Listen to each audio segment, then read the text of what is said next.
Est-ce qu'on peut acheter un journaliste du Var avec des produits du Québec, des champignons et de la tartinade de chicouté? Est-ce que ça marche? Bah, t'as pas le droit d'essayer de m'acheter avec des champignons parce que les champignons c'est vraiment mon péché mignon. J'adore les champignons, enfin je veux dire c'est comme un des plats que je préfère cuisiner. Alors, ceux-là ils viennent directement de Gaspésie, ils ont été récoltés frais, séchés ensuite, donc ils sont vraiment très très bons. Ok, et ça c'est la chicouté. Est-ce que tu connais la chicouté? Oui, je connais la chicouté parce que figure-toi qu'on va bientôt faire un article en fait sur le sujet. Une de nos journalistes qui est allée en Côte-Nord en fait pour nos articles un peu tourisme va nous expliquer comment c'est fabriqué, d'où vient la baie, etc. Donc c'est comme super intéressant. Puis tu vois, tu ne nous corromps même pas parce que finalement on avait déjà décidé de faire un article avant que tu nous donnes le petit pot. Ok, très bien.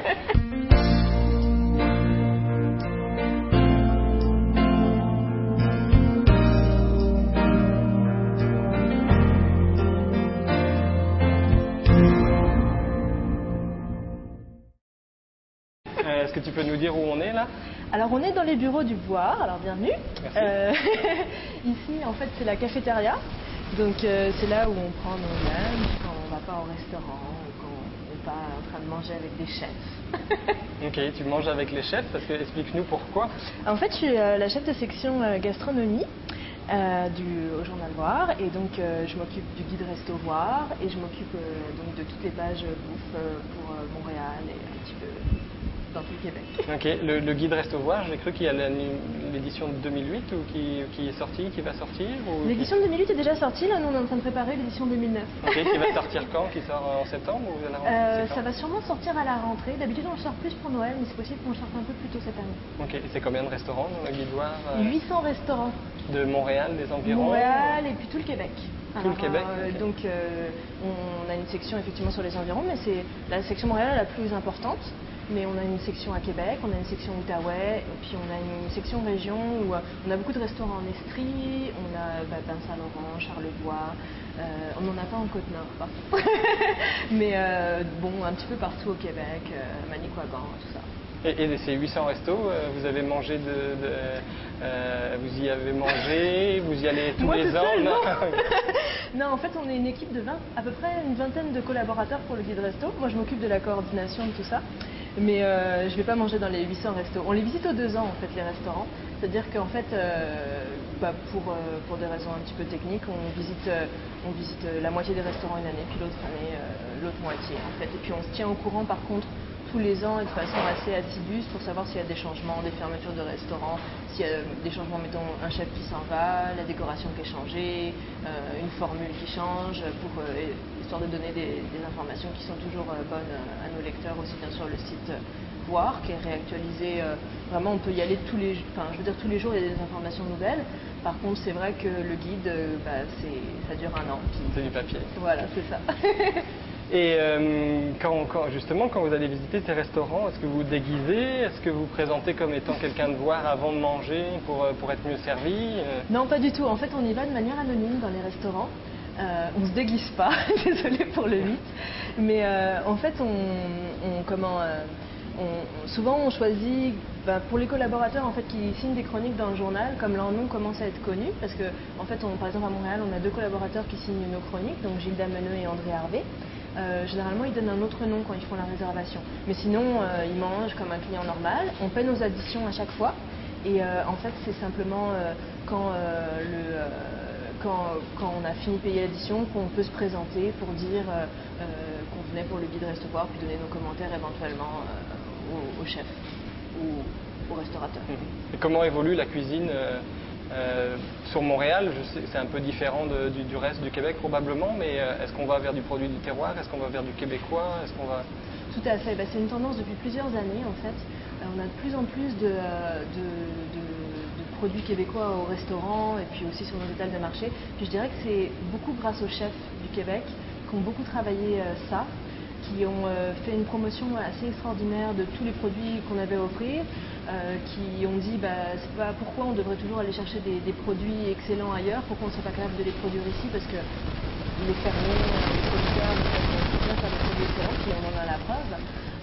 Et donc, par exemple, quelqu'un comme Normand Laprise, je pense qu'il a grandement contribué au fait que de travailler avec des producteurs, de le mettre dans son restaurant, puis de donner envie en fait aux gens après de faire la même chose dans leur cuisine. Une question, si vous deviez partir sur une île déserte et que vous deviez emmener un chef avec vous. Oui, mais est-ce qu'il aurait la possibilité de cuisiner? Oui, il aurait absolument. tous les produits Absolument. Et qui serait là pour vous préparer à manger sur cette île déserte? Quel Oh là chef? là. Tu sais, je peux pas en emmener qu'un seul, je donne si, tout. Ouais, ça va faire des jaloux. Si, en plus. C'est ça, mais c'est que moi je prends mes rêves pour des réalités aussi. Ben, je dirais, si on parle des chefs à Montréal, je pense que j'emmènerais sans doute, parce que j'ai un bon rapport avec ce chef-là, Jérôme Ferrer de l'Européa. Je l'emmènerais à la fois pour sa bonne humeur et pour sa cuisine qui est super bonne. Mais il y en a tellement qu'on aurait envie d'emmener avec ça sur une île déserte. Mais bon, il faudrait qu'on leur offre une cuisine flambant neuve aussi, parce que sinon, sur la plage avec le barbecue, je suis pas sûre que ce soit Non, parfait. c'est sûr. Et donc, un restaurant à part l'Européen, un restaurant à recommander? Est-ce qu'il y en a que vous avez découvert récemment, ou qui fait du québécois, qui utilise, à part Normand Laprise ou Martin Picard, qui sont des chefs probablement emblématiques? Je dirais que le dernier restaurant qu'on a découvert avec notre équipe, qui est vraiment super à Montréal, auquel il faut aller, qui a ouvert juste cet hiver, c'est Graziella en fait. C'est sur McGill, j'ai pas l'adresse exacte là, mais... On trouve sur le site Voir, oui, j'imagine. Vous le trouvez sur le site Voir sans problème. En fait, c'est tenu par Graziella Battista, qui était la chef anciennement de Il Sole, en fait, qui était sur Saint-Laurent. Et donc c'est de la cuisine italienne, mais avec des produits frais extrêmement, comme l'exige la cuisine italienne de toute façon, et puis d'une très très grande finesse. C'est notamment une chef qui a été dans le livre des Cucchiaio d'Or, en fait, qui est un livre de référence en Italie sur la cuisine italienne, mais dans le monde entier. Alors donc c'est quelqu'un en qui on peut avoir confiance. Puis c'est vraiment une belle découverte de l'hiver. On lui a mis 5 étoiles. Et quand vous ne travaillez pas à Voir, vous devez en avoir marre des restaurants? Est-ce que vous allez quand même... Ou est-ce que vous mangez chez vous en cachette pendant les jours de repos? Ou est-ce que vous allez quand même au restaurant? Moi, je veux dire, ça fait partie de mon métier d'aller au restaurant, donc c'est vrai qu'on y va souvent dans la semaine. Le week-end, c'est vrai que je cuisine beaucoup. J'adore le brunch. Alors le week-end, le brunch, c'est vraiment une chose que je fais. Mais bon, on a toujours des restaurants à aller visiter. Et puis souvent, quand on fait des critiques, par exemple pour le guide ou comme ça, c'est vrai qu'on va plutôt y aller le samedi soir parce que c'est là où on a plus le temps, etc. Mais je suis jamais lassée d'aller au resto. C'est sûr qu'il ne faut pas y aller tous les jours et puis il faut faire attention aussi parce que pas manger comme tous les jours au restaurant. Puis il y a le plaisir aussi de préparer les ingrédients. Puis aussi savoir que préparer quelque chose chez soi, puis de se rendre compte que c'est tellement meilleur quand c'est fait par un grand chef. Ça fait partie du plaisir. Ok, merci beaucoup pour cette entrevue. Ça me fait plaisir. Et, bonne continuation à Voir. Merci, donc bonne continuation à vous aussi. Merci.